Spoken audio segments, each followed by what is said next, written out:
जांजगीर जिले के शक्ति स्टेशन में गोंडवाना एक्सप्रेस के स्टॉपेज की मांग एक बार फिर से उठने लगी है।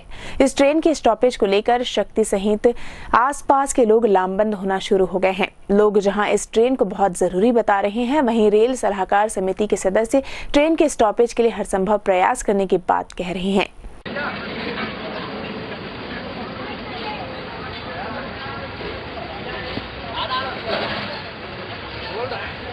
ये ट्रेन गोंडवाना ट्रेन जो है छत्तीसगढ़ से ही चलती है और वापस छत्तीसगढ़ में आके रुक जाती है। उसका स्टॉपेज बिलासपुर के बाद चापा है, चापा के बाद खरतिया दिया गया है।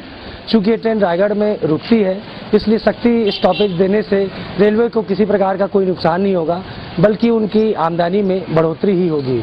और यहाँ विगत 2 वर्षों से गोंडवाना की स्टॉपेज के लिए लोग बाग संघर्षरत है, प्रयासरत हैं। और लोगों को, व्यापारियों को और भी बहुत से काम से दिल्ली आना जाना पड़ते रहता है।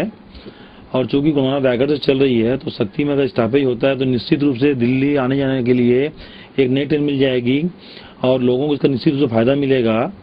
और उसी प्रकार से इसको भी मैं बोलना चाहूँगा कि रायगढ़ से बिलासपुर के बीच लोकल बना के चलाना चाहिए। तो एक और जहां यात्रियों को एक नई ट्रेन की सौगात मिलेगी, दिल्ली जाने के लिए सुविधा होगी, आने जाने के लिए सुविधा होगी। मैंने इसके लिए डीआरएम ऑफिस में भी इसका लेटर लिख के दिया है, मोतीलाल बोरा को भी लिख के दिया है, और चरणदास महंत से भी हमने यहाँ शक्ति में जब आए थे उस समय उसका ज्ञापन दिए थे।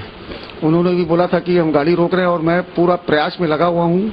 अभी मेरे को आश्वासन नहीं मिला है, लेकिन मैं अपने भरपूर प्रयास में लग रखा हूँ।